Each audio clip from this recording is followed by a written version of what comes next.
नमस्कार, मैं हूं शम्स ताहिर खान।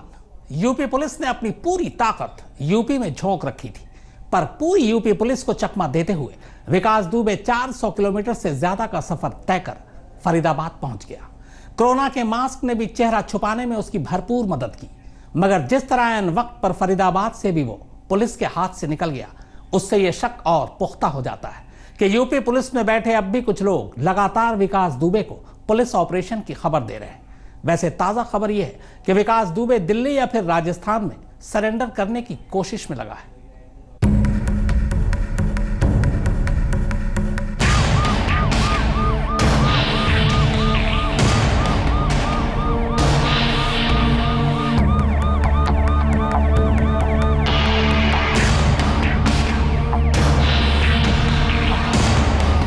दावे तो ऐसे थे कि बस हाथ बढ़ाकर पकड़ लूंगा, दिखावा ऐसा कि चप्पे चप्पे पर निगरानी। घर छोड़िए, बॉर्डर तक पर बचना मुश्किल है। 50 से ज्यादा पुलिस की टीमें, एसटीएफ का पूरा लाओ लश्कर, जिला भर की पुलिस, सड़क, हाईवे, टोल नाके, सब पर गिद्ध भरी नजर।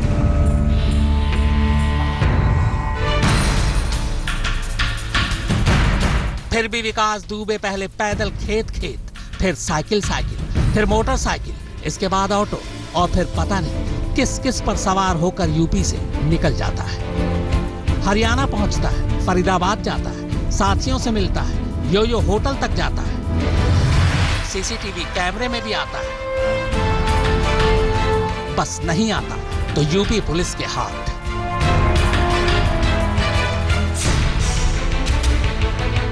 ये 3 तस्वीरें सीसीटीवी कैमरे में कैद हुई हैं।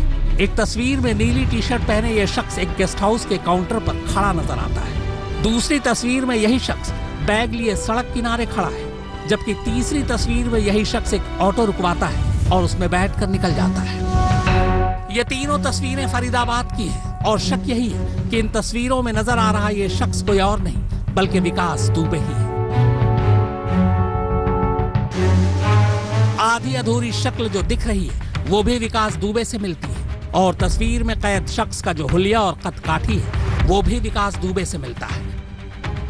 और सबसे बड़ी बात जो इस शख्स के विकास दुबे होने की बात को पुख्ता करती है वो ये कि इसी फरीदाबाद से हरियाणा पुलिस ने 3 ऐसे लोगों को गिरफ्तार किया है जिनका ताल्लुक विकास दुबे से है।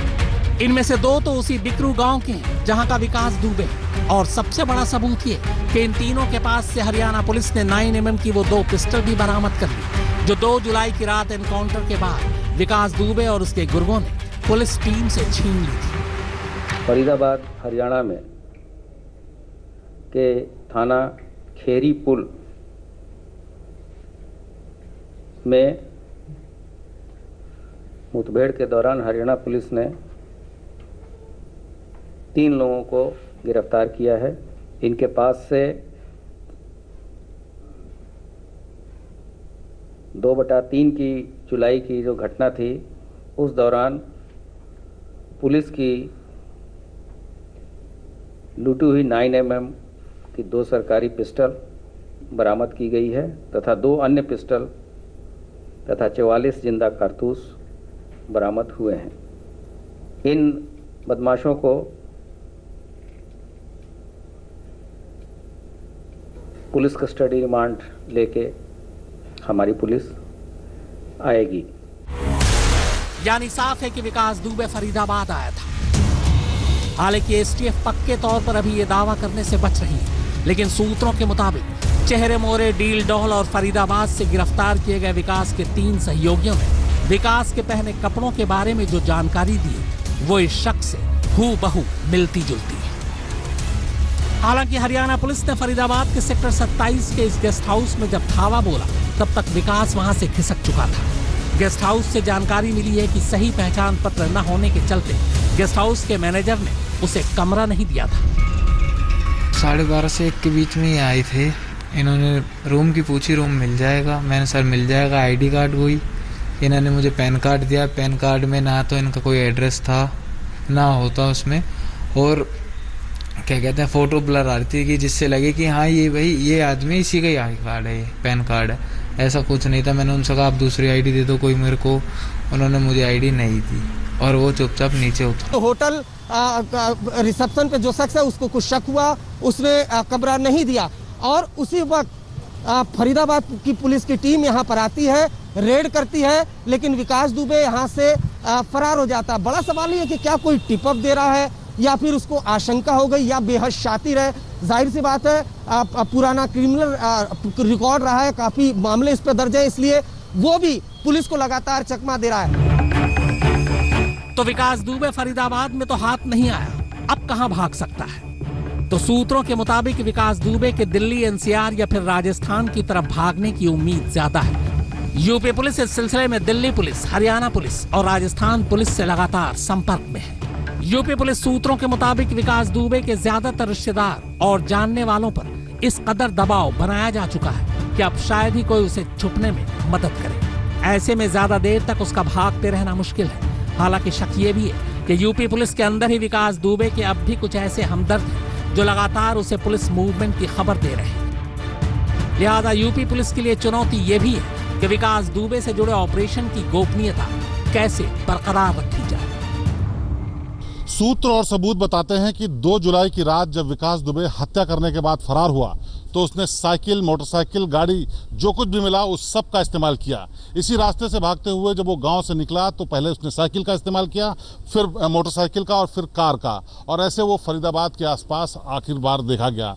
अब देखना यह है कि इस दौरान उसकी मदद आखिर किसने की, क्योंकि जब तक पुलिस उन तक नहीं पहुंचती तब तक ये कहना मुश्किल है कि विकास दुबे आखिर है कहाँ।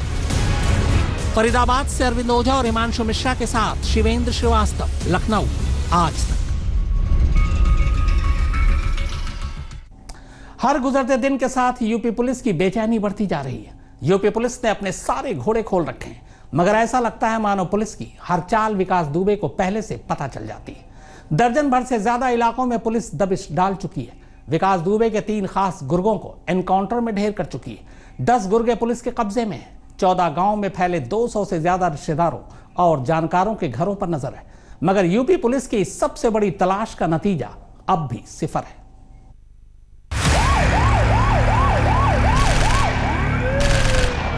जो भी कार्रवाई होगी वो विधिक होगी और ऐसी होगी जिन्होंने इस तरह की हिम्मत की है उनको हमेशा पछतावा होगा।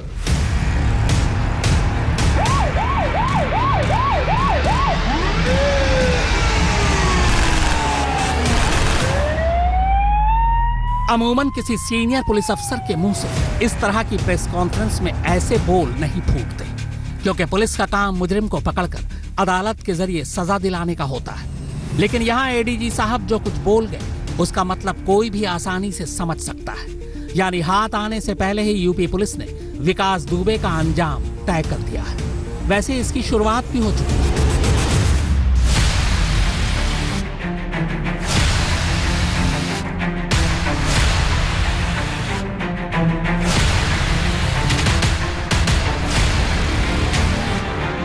हाल के वक्त में यूपी की सबसे बड़ी तलाश जारी है। 5 लाख के इनामी विकास दुबे की धरपकड़ के लिए न सिर्फ यूपी के अंदर बल्कि यूपी के बाहर भी यूपी पुलिस लगातार दबिश डाल रही है। विकास दुबे की तलाश में अब तक उसके 3 साथियों का एनकाउंटर हो चुका है। विकास दुबे के 2 गुर्गों का एनकाउंटर तो 3 जुलाई को कानपुर के करीब हो चुका था, जबकि तीसरा एनकाउंटर बुधवार की सुबह हमीरपुर में हुआ।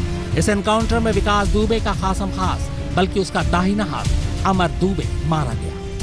थाना मौदहा पुलिस टीम को और साथ में एसटीएफ की टीम को ये सूचना मिली थी कि अमर दुबे नाम का एक व्यक्ति जिसने कि कानपुर में पुलिस कर्मियों पर फायरिंग की थी और हत्या की थी, वो उसका मूवमेंट यहाँ पे हुआ है। इस सूचना पर थाना मौदहा की टीम और एसटीएफ की टीम द्वारा घेराबंदी की गई, तो इस व्यक्ति ने पुलिस टीम पर फायरिंग की जिसमें कि हमारे एसएचओ मौदहा को गोली लगी और एक एसटीएफ के कांस्टेबल को गोली लगी।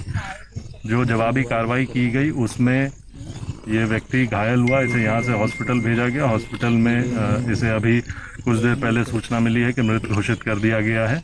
यहाँ पे हमारी फील्ड यूनिट उपस्थित है, यहाँ से सारे साक्ष्य जो हैं एकत्रित किए जा रहे हैं। इसके पास से एक ऑटोमेटिक वेपन मिला है जिससे कि इसने फायरिंग की है और एक बैग भी पड़ा हुआ मिला है। फॉरेंसिक टीम हमारी यहाँ पे आ रही है और हम लोग इसमें और विस्तृत जांच करा रहे हैं। गांव में भी पूछताछ करवाई जा रही है कि यहाँ पे ये किसके साथ था, किसने इसको शरण दी थी। हमारी कई टीमें अभी गांव में भी लगातार पूछताछ। क्या मिला इसके पास से मौके से? जैसा मैंने बताया, एक ऑटोमेटिक वेपन अभी मिला है और जिससे कि इसने फायरिंग करी थी।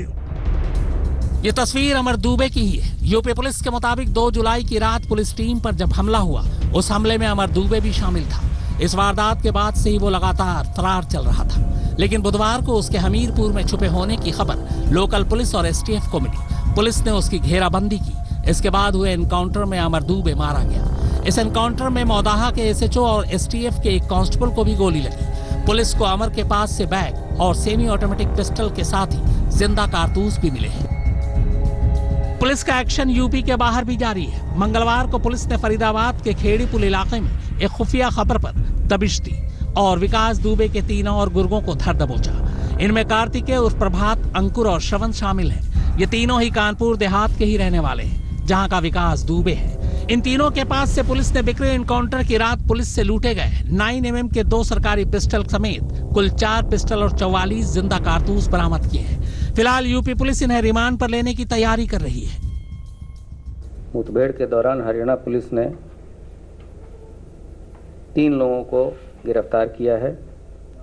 इनके पास से 2/3 की जुलाई की जो घटना थी, उस दौरान पुलिस की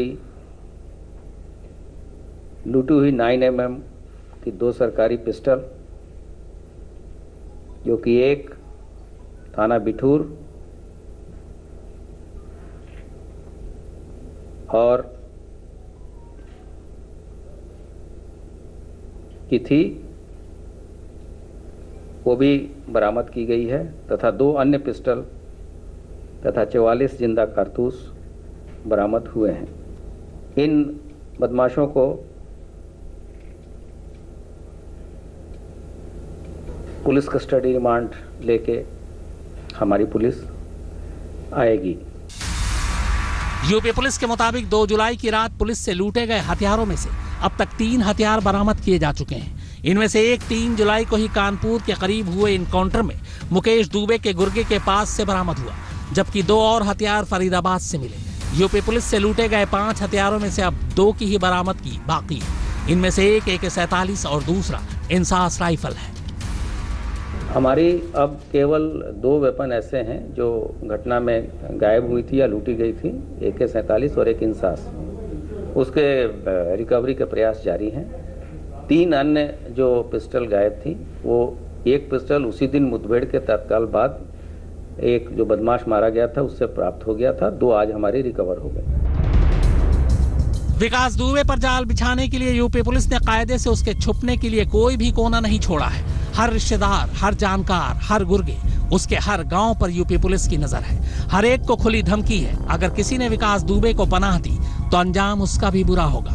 ऐसा करके पुलिस विकास दुबे के लिए छुपने की जमीन छोटी कर रही है। लेकिन अफसोस की बात यह है कि यूपी पुलिस की तमाम कोशिशों के बावजूद विकास दुबे अब भी इधर उधर जमीन नापता फिर रहा है। विकास के बारे में आखिरी खबर यह थी कि वो दिल्ली NCR में सरेंडर के लिए हाथ पांव मार रहा है। कुमार अभिषेक और नीलांशु मिश्रा के साथ शिवेंद्र श्रीवास्तव, लखनऊ, आज तक।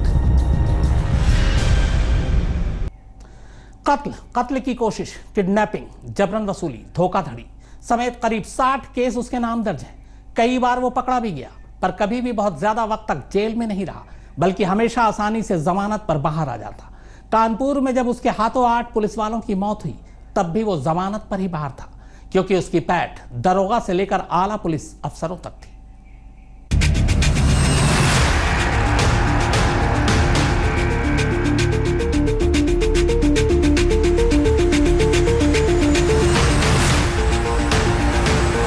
कानपुर शहर से करीब 50 किलोमीटर दूर कानपुर देहात का ये बिकरू गांव है, और यह है इस गांव का इकलौता किलानुमा मकान। बाहर के लोगों की छोड़िए, गांव के लोगों की भी हिम्मत नहीं कि वो इस किले में बिना मालिक की इजाजत के दाखिल हो जाए।